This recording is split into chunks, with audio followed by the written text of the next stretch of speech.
Afternoon, everyone. Can you hear me? Yes. Okay, great. Well, thanks for organizing this. Thanks for inviting me. I wanted to speak about something that makes a lot of sense, which is that if you believe in the startup culture, you have to think that someday there's going to be an exit. And I don't mean an exit from life, I just mean an exit from your company. And these exits are very significant because they build an ecosystem. And this ecosystem is what makes technology move.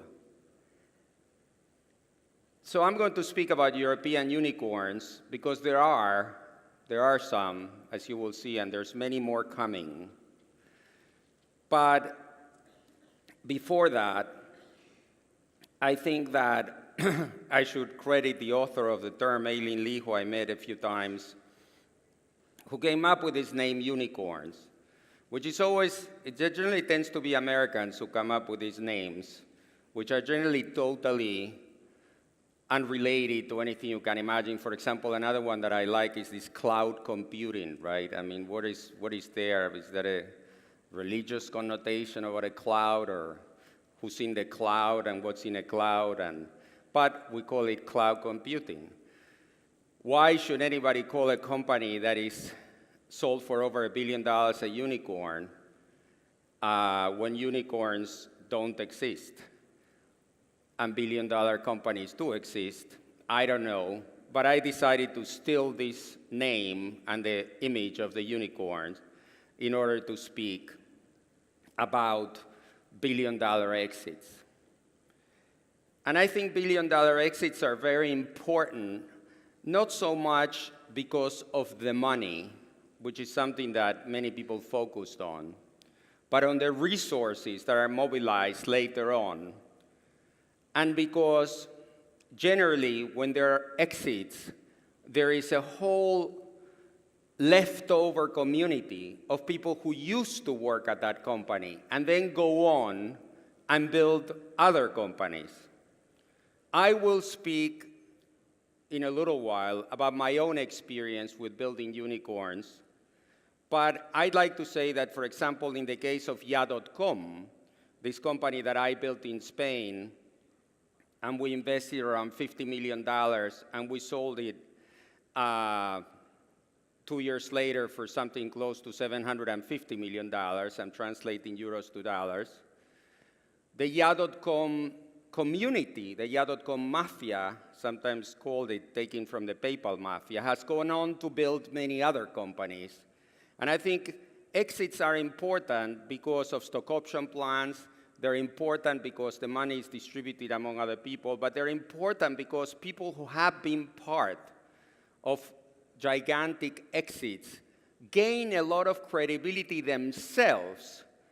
And I don't just mean the founder, the employees of very large companies who've exited successfully, the employees, there's an aura about them. There's like, oh, you were part of such and such a company at the beginning when it was great.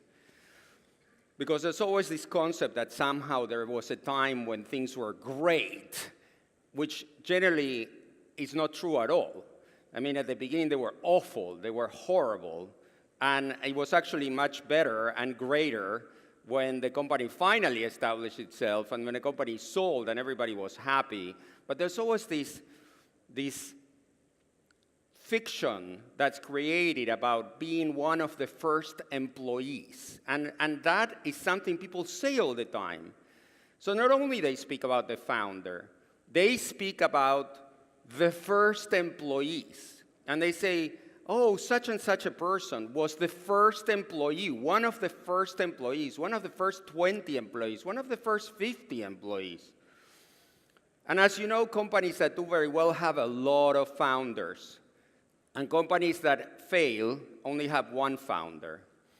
That's just the way it is. Now, in Europe, there have been unicorns. Okay, and I give some examples here. King that is filing to go public. Supercell, an incredible story out of Finland of a company that in a few years sold for over $3 billion to SoftBank and not completely.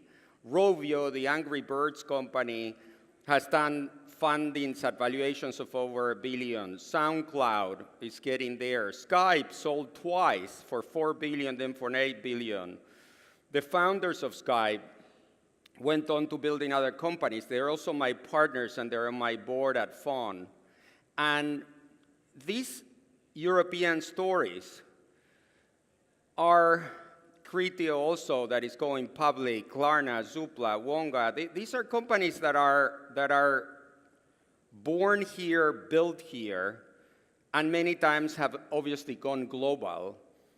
And so there's the beginning of a unicorn movement here in Europe. Now, there is a lot of debate about why are there not more unicorns in Europe? And I'm going to elaborate on that, on why I think there aren't enough, but why I think that's going to change. So unicorns, if we're going to call them unicorns, then give us back the name, because here in Europe, that's where unicorns supposedly come from. And they're part of all sorts of mythological representations that come from Europe, right? Especially in the Middle Ages. And then personally, I have built unicorns myself. And I have built them in Europe, and I have built them out of Spain. Many times with a lot of difficulty, many times not quite a unicorn. Sometimes when I sold the company, like in the case of Jastel, it was actually going through a lot of trouble, but it was on its way of becoming a unicorn. Now Jastel is worth around $3 billion. Ja.com, I already mentioned that story. We sold it for $759 million. Eolia, a company that I co-founded with Miguel Salis, who was my CFO in Ja.com and Jastel, and went on to be the CEO of Eolia, and who's a dear friend. That company was worth over $1 billion, and that company was built in a very quick time. And then Viatel, also, when I started that company with $200,000, and when I sold the shares in my company, my 20%, it was worth $1.2 billion.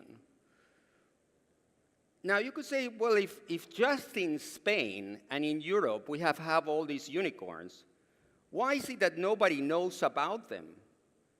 Because very few people know these stories.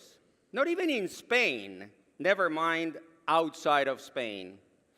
Very few people in Europe know these stories. So I'm going to speak about how a lot of the psyche of Europe is almost against the concept of unicorns. But that's because they focus on the individual instead of focusing on the value creation for society. Many times in Europe, people are just annoyed that some cabron made this kind of money and forget to see the big picture of what an amazing thing it is to have Amancio Ortega or the founders of Mango as part of Spain. And who cares if Amancio Ortega is the third or fourth wealthiest man in the world, being worth more than $50 billion? I love the fact that he's a Spaniard and that he's made his money out of Spain, from Spain to the world. I almost feel a certain pride, and you could say weird, but when I go around the world and I see Zara, shops anywhere, and I only spent a day in my life with Amancio Ortega, actually, and because he called me to teach him how to use the internet, okay? Once also the Queen of Spain called me to teach her how to use the internet, by the way. In the late 90s, when I moved to Spain, I became a personal instructor on how to use the internet of some people. I would choose my students carefully. So I saw Amancio Ortega for a day. I taught him about internet strategy, but he taught me what I saw in La Coruña when I went to see Inditex in, I don't know, 2000 or, I was so impressed. I was so impressed that somebody had built something like that in La Coruña. So why is it that Amancio Ortega is much wealthier than, but much wealthier, okay, even today, than Larry, Sergey, Mark Zuckerberg, Jan Kaum, who's coming here tomorrow, and nobody knows about Amancio Ortega. It's like not only nobody knows about him in Spain, there's one picture where he looks like a convict that appears, right? I mean, why isn't he giving this talk, okay? Since I understand he doesn't speak English, but other than that, he is a master. He's a master, and we should all be taking lessons from him. But in Spain and in all of Europe, building a unicorn is many times more a curse than a blessing. Certainly a curse when you look at it from the angle of what your friends think about you. You can either be very successful or you can also be un rico de mierda. And there's just no translation for that. That's why I had to say it in Spanish. So now I'm on to trying to build my 5th unicorn, okay, which is Phone, which has become the largest Wi-Fi network in the world. And again, this is an effort that I've been working 7 or 8 years in building Phone. It was a struggle. There was a time when Phone almost went bankrupt before everybody started having Wi-Fi in their pocket. So Phone has become the largest Wi-Fi network in the world by doing something very different from other companies. Instead of building hotspots, we turn every existing Wi-Fi router into a hotspot by a software upgrade. Or we make our own routers, the Phoneras. We became very significant in the UK, in Japan, France, Belgium, Portugal, and we're growing all over. We're growing in Brazil, in South Africa, in some other parts of the world that I cannot yet mention. But people in Europe, and it is very important to understand, people in Europe, except a few people in this audience and some people who may be watching this on the internet, there is not the aura to building a unicorn in Europe as there is in America. And until there is that aura, we will not have more unicorns. And Inditex, Amancio Ortega was the last person in Europe in the last 30 years who built a company, a new company, that got to be worth over 50 billion. All over Europe. In Germany, they didn't build a company like that. In the Netherlands, they didn't build a company like that. In France, in Italy, it's just that one company. Because cultures that don't celebrate building unicorns are cultures that fail to build them. So we're going to talk about culture. Now, first of all, in terms of the market, because you could say, well, of course they're building in America, because America is so big. America is such a huge economy. America dwarfs Europe. The only reason America dwarfs Europe is because Americans like to believe that America dwarfs Europe, and Europeans somehow like to believe the same. That is the reason why America dwarfs Europe. Because Europe and America have actually almost exactly the same size in terms of economy. Not only that, if you call Europe the rest of Europe that is not part of the European Union, but is culturally Europe, hopefully soon Ukraine will be part of us.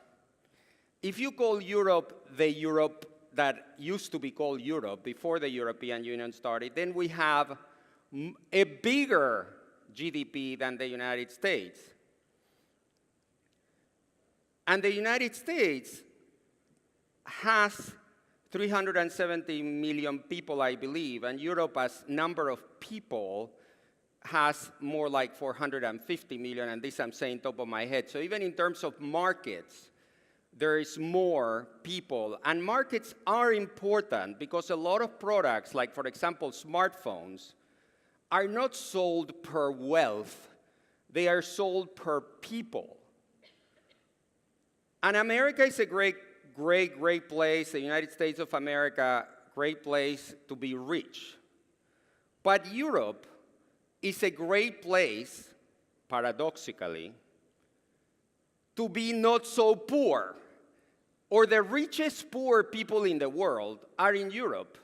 If you look at the poorest 20% of the people of Europe and the poorest 20% of the people of the United States, the lower quintile of Europeans do much better than the lower quintile of Americans.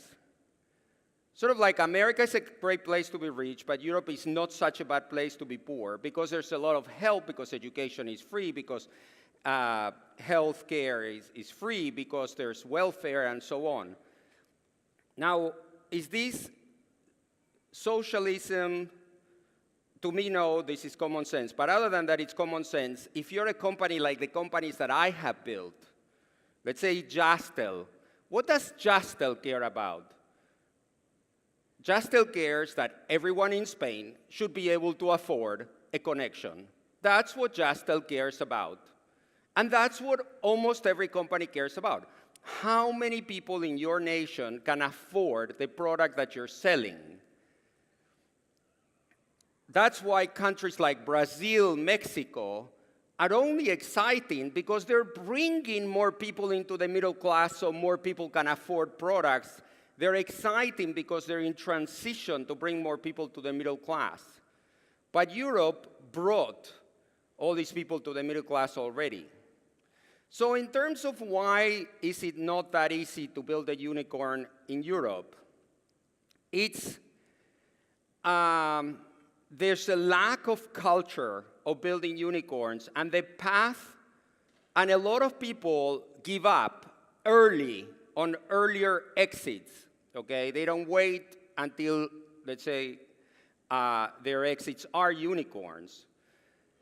There's also a lack of buyers in Europe because there has been such a lack of creation of companies that are worth over 50 billion, 100 billion. It is the companies that are worth more than 50 billion, 100 billion, which exit you and create these unicorns.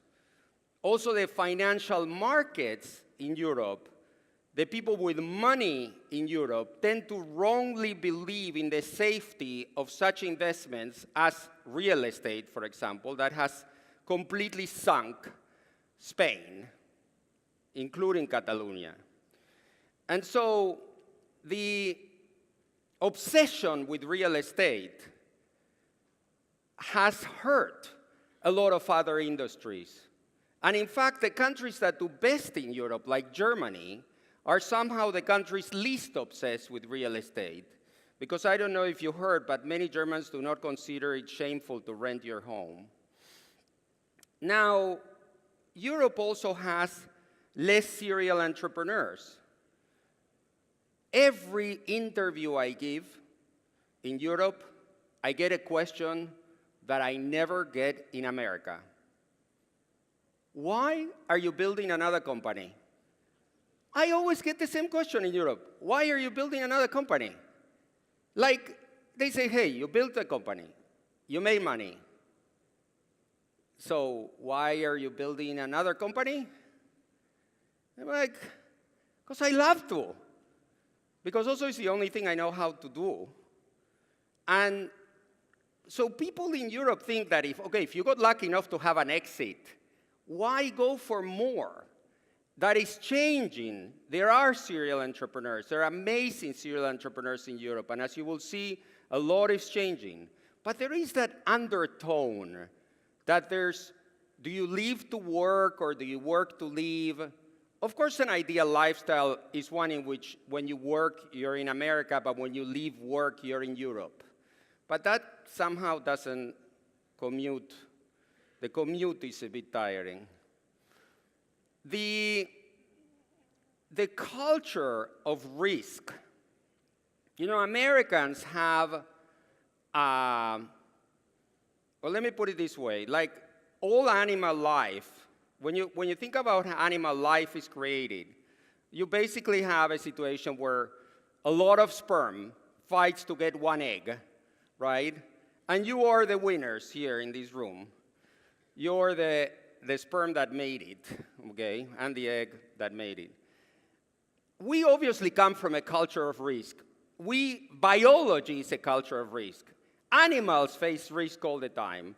Risk is normal. It's eat or be eaten. It's the way we evolve. Why would many Europeans find risk undesirable is something that blew my mind. And for that, I confess that I was educated in the States, and that was a big shock when I came to Europe. Like a lot of Europeans complain about changing jobs, while changing jobs can obviously be the best thing that ever happened to you in many cases.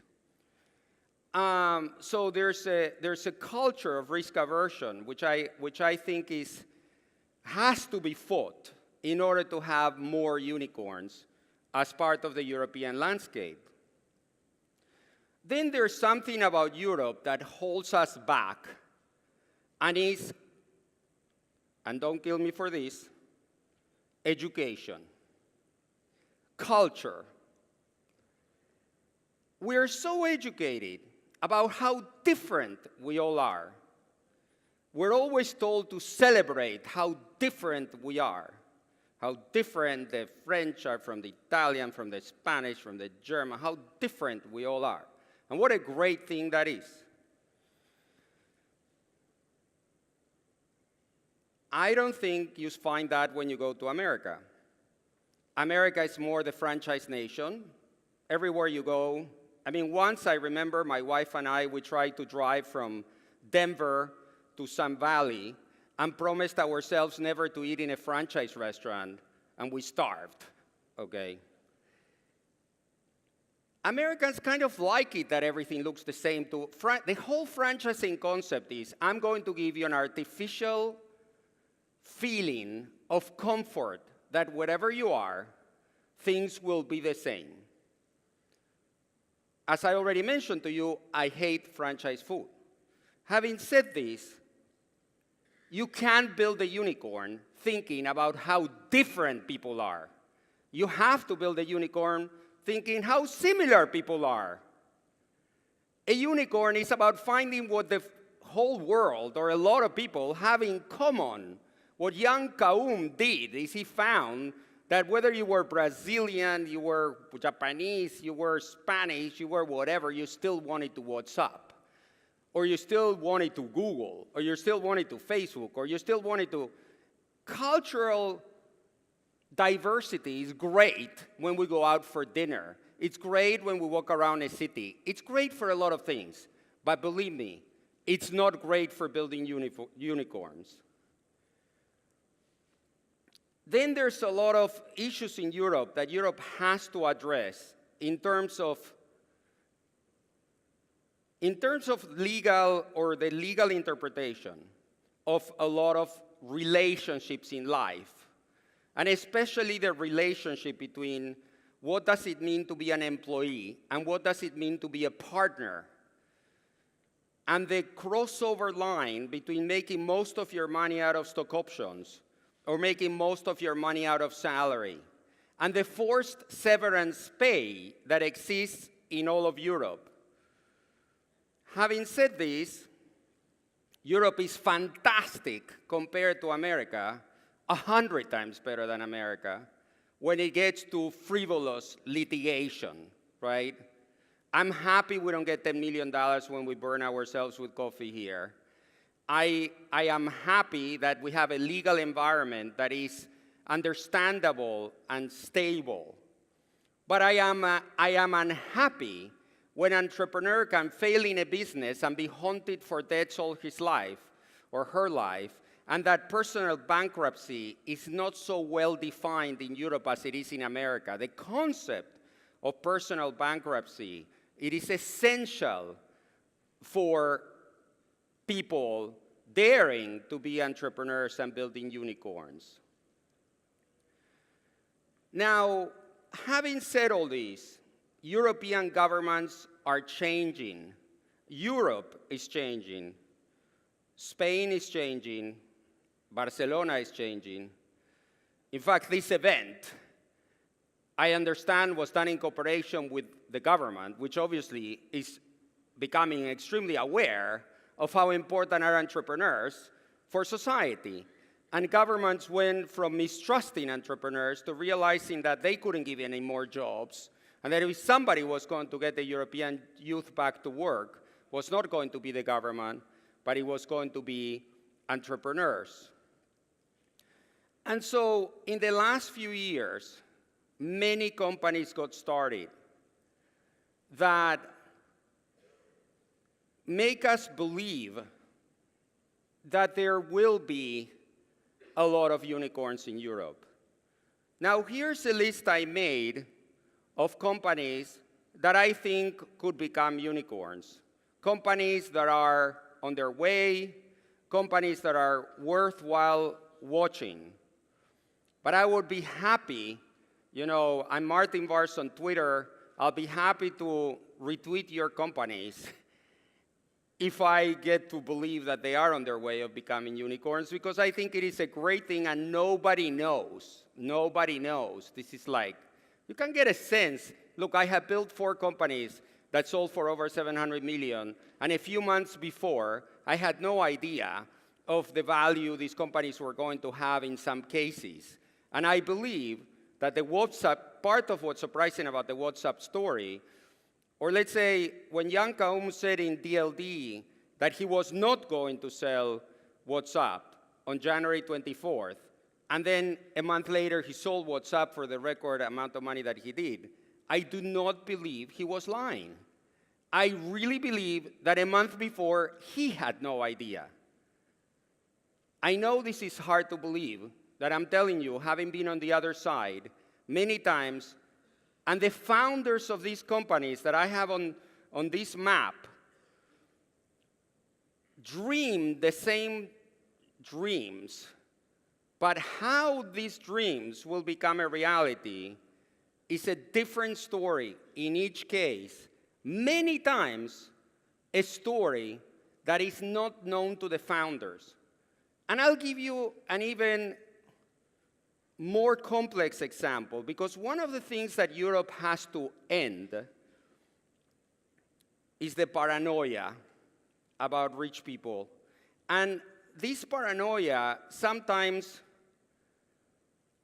fails to perceive how frequently it is that the successful people themselves have no clue about how successful they're going to be. And I'll give you an example, the Facebook IPO. Do you think there was some kind of master plan to screw people selling shares at 38 so they would go back to 16 or 17 so people would buy them again so they would shoot again to 60 or 70? Like, I heard things like that. Of course there was no master plan. And I'm sure that Zuckerberg was so disappointed to see his shares collapse for a very long time. I wrote articles saying Facebook is an incredible company. Facebook is an amazing company. The market does not see the value on Facebook when the shares went to 20, when the shares went to 18. But what I'm trying to say is that some of the best banks in the world and some of the smartest minds in the world, look at what price some of the founders, investors in Facebook sold their shares. You would be astonished at how much money they left on the table compared to what the share price is now. Because people do not know. Founders do not know. They don't know. Maybe that's why they call them unicorns, because they never know when they're going to meet one. It is magical, it is mythical. It is part real, part myth. And that's what happens to people when they build unicorns. That many times you just find the right buyer, or the stock market falls in love with you, or a bunch of crazy VCs fall in love with you. Or maybe none of these things happen. But what I'm trying to say is that this is not a master plan. No paranoia here. This is just the way things happen. And when I make a list and I say that I don't know which one of these companies are going to become unicorns, I don't know. We could go after them one by one, but I don't know. I just put a list of companies here which I thought were interesting companies, great companies. I can see difficulties and great things in some of these companies. I can be a fan of some of these or others. But here's some examples of potential unicorns.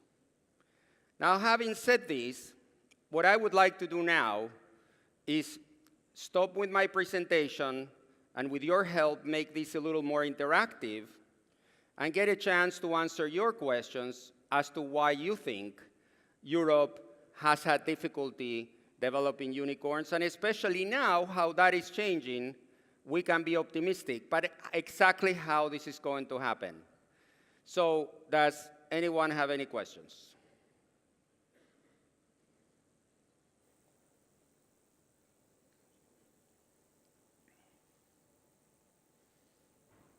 Look, one thing you, okay. To the left there, Martin. Yeah. Sorry. Yeah. Hi, my name is Jose Lopez. I'm the founder and CEO of Zero to Infinity. And I would like your thoughts also on the fact that Europe is really good at luxury, okay? There's no expanding in luxury anywhere that is not on European companies. But linked to what you said about this rich complex, we see no support for development of luxurious services, either on the internet or outside of the internet, or on the Internet of Things, where companies like Tesla in the United States are showing the way. And we've been doing the Ferraris for so long. So don't you think that there's also a problem with that? Thank you. Yes, no, that is actually something I have thought about many times in my life. First of all, especially with the French, I always thought, how can the French hate rich people so much and yet be the #1 suppliers of rich people in the world when they want to look exotic?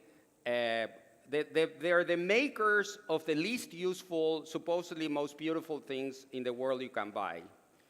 And then they elect Hollande and says 75% or get the fuck out of here, right?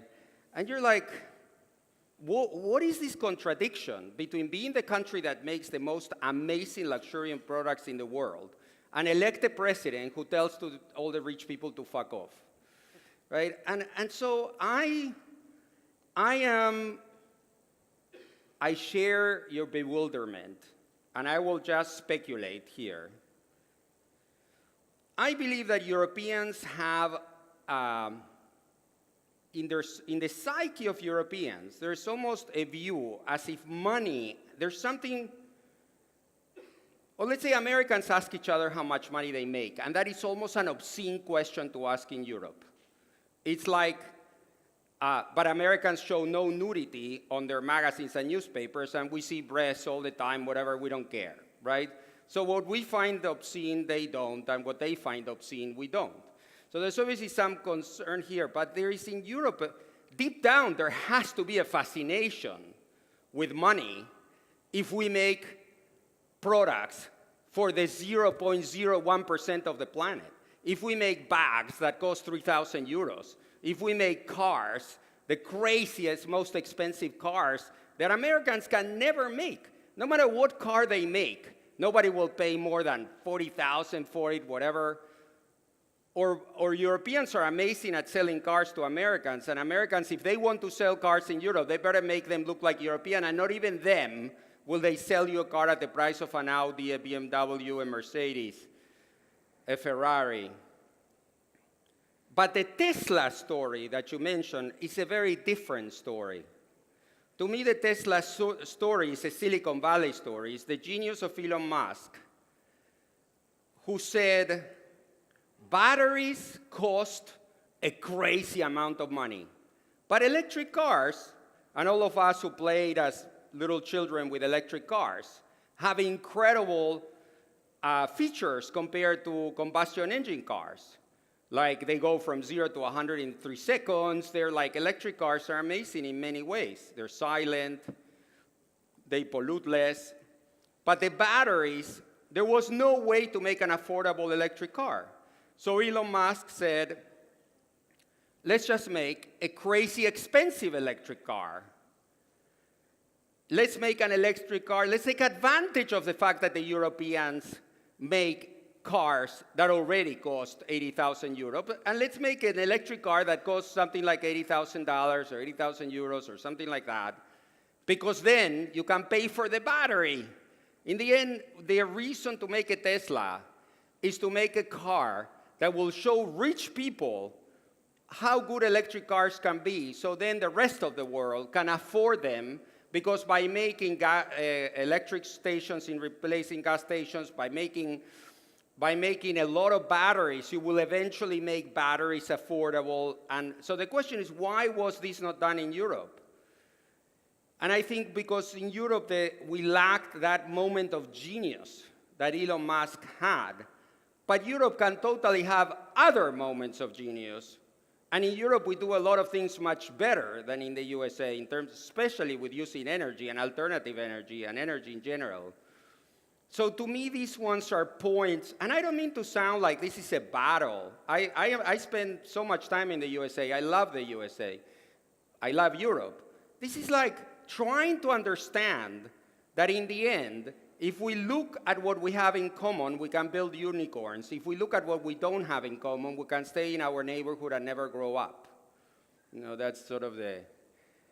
Any other question? Yes, I see one there, that lady. Okay, sorry. Hello, I'm Jonathan from Instagram, and I want to have your opinion on the short-term effect of splitting states, like in the case of California or other examples. My opinion on what? States that split, this project for 6 Californias, or in the case of Catalonia, that what would be the short-term effect on creating companies if this happens? I really don't know exactly which project you're talking about in California. And in fact, if there's a state that does a lot to destroy their own startups, is California, who seems to have a lot of European feelings about wealthy people also, especially when they take a bus and they don't stop, and they're Google employees and Apple employees in a bus. And so I think California seems to have a lot of mixed feelings, especially San Francisco seems to have a lot of mixed feelings. In fact, I read an article last night that said, what if we win? It was people of San Francisco saying, what if we win? What if we actually manage to get all these incredibly successful people out of San Francisco? What kind of city are we going to have left? Because the most European American cities and the cities where the citizens of those cities vote like Europeans are New York City and San Francisco. It's interesting. The voter mentality of New York City and San Francisco is a very European voter mentality. So if I can rephrase your question as to sort of what is the role of government in promoting entrepreneurship, which I think it's a bigger question. What is the role of government in promoting entrepreneurship? I believe the role of government in promoting entrepreneurship is to understand that entrepreneurs are taking enormous risks and that new startups are they're like the children of companies. They're like the babies of companies. They're so fragile. And so many of them actually die. So the infant mortality rate of startups is enormous. Part of the infant mortality rate in Europe comes from the fact that the laws concerning startups are the same as the laws concerning big companies. Nobody has different indemnisation or severance pay law or different, there has to be in Europe an understanding that startups need at least a 5-year break or a 3-year break, or that a company, at least until it has profitability, 20 employees, 3 years of life, that this company should be given a break, that it almost should be declared like those shops at the airport that they force you to go through, so the laws don't apply because they're in some weird airport that it's here in Barcelona or in Madrid, and yet you go through that shop and you can buy stuff without paying taxes. Why? But whatever. This makes more sense, but it's kind of like the airport, the idea that there should be no taxes during the startup should be a tax-free zone. That everything that is true of a startup should be true when the startup grows up. Because I see a lot of startups that could fail with a normal system and succeed with a different system. Another question there? Hi, Martin. So what's your advice for entrepreneurs who are looking to raise capital from early stage VCs in Europe, particularly when you see that most VCs tend to have a very conservative approach, particularly towards pre-revenue companies, as opposed to the US? Yeah, one of is to do what I did, because after building 4 so-called unicorns or quasi-unicorns or unicorns, whatever, when I started Fon, nobody wanted to give me any money in Europe anyway, or mostly. So I just flew to Silicon Valley and got the company funded. So the company is in Europe, legally incorporated in London, working a lot in Spain and some other countries. But our investors are like Google, Microsoft, Index Ventures, which is like European, American, Atomico, which is European but very forward-thinking, Nicolas Sennstrom. Like I found kindred spirits in Europe, which you can, but if you can't find them, fly to America. The answer, look at what's amazing about WhatsApp is not only the price, is the fact that nobody in America knew who the hell WhatsApp was, okay? I mean, one of the problems that they had to do was to explain to the American investors. And so they showed that WhatsApp was so popular outside of the United States. Because in the United States, everybody uses Skype or Facebook Messenger. So I would say, if you already have Facebook Messenger, why are you going to buy WhatsApp? In a way, it's like telling people in America, hey, if you do your math, you will see that there's much more money outside of the USA than there is in the USA. That if you add up Asia, Europe, Latin America, even Africa now that is beginning to grow like crazy, you will find more money than there is in America. Fon was the first European company that Google ever invested in. But they love this concept. You share Wi-Fi at home. You roam the world for free. What a cool idea. And we are still not yet a success in the United States of America. It doesn't matter. It doesn't matter. So I would fly to the USA. And then one thing about Europeans is they many times like less to be leaders, but they love to be followers. You get your lead investor in America, and then you get a lot of, when we got Google as an investor, everyone else wanted to come in. You get one reference investor in America, which is also, when I said, why are the European unicorns not famous? Why is Amancio Ortega not famous? For some reason, for Europeans, it is more important that somebody becomes successful in America. I don't know why. But if you get a lead investor in America, then you get a lot of European investors as well. Okay, we have time for one more question. I see there. You mentioned that Europeans don't like to take risk, and that that's why real estate investment is a good thing for Europeans.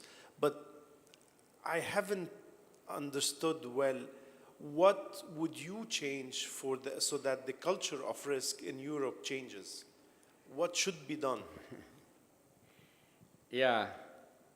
I don't know. I'll give you some inklings of what I think should be done. First, stop hating rich people. at least rich people who are entrepreneurs and create jobs. Surprisingly, Europeans love their children and hate them. It's interesting. Europeans are happier if your grandmother made a lot of money than if you just made a lot of money, right? Well, that definitely has to change, okay? There has to be an understanding in Europe that entrepreneurs, the job of entrepreneurs is to create jobs. That is not part of the culture here. Is that going to be taught at schools?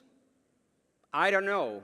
In America, too, there's a lot of problems with unionized teachers. And like most children in America also go through schools that don't treasure entrepreneurship, surprisingly. And there's a whole debate in America as to how unionized teachers are not the exact representatives of society that should be the ones who teach society how to become entrepreneurs. But somehow many Americans get over that, and Europeans don't. But I really think it's a deep down educational problem that we have to address by admiring the people who create jobs, admiring the people who do well, and focus less on what they get and more on what Europe gets. Okay? Thank you. Thanks, everyone. Thank you very, very much, Martin.